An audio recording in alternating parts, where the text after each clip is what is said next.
আসসালামু আলাইকুম, আমি MD Rahmat Ali as a digital marketer freelancer. তো আজকে আমি আপনাদের সাথে একটি বিষয় উপস্থাপন করতে যাচ্ছি, সেটা হলো পোর্টফোলিও। একটা পোর্টফোলিও শুধু আমাদের জন্য একটা ওয়েবসাইটই নয়, এটা হলো আপনার আইডেন্টিটি, এটা হলো আপনার কাজের প্রুফ।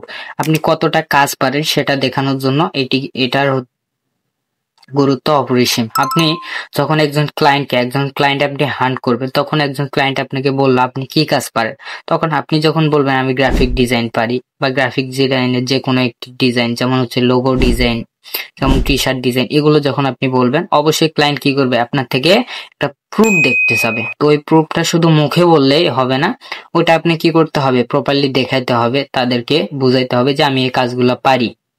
তো সেক্ষেত্রে এই কাজগুলো কোথায় প্রুফ দেখাবেন, সেটা হতে পারে আপনার পোর্টফোলিও। সেটার জন্য আপনার পোর্টফোলিও দরকার। তো এই পোর্টফোলিওটা কি হবে, যেমন ধরেন আপনার একটা ওয়েবসাইটে আপনি ক্রিয়েট করতে পারেন, বা যে কোনো একটা হচ্ছে কি আপনার পিন্টারেস্ট ব্যবহার করতে পারেন,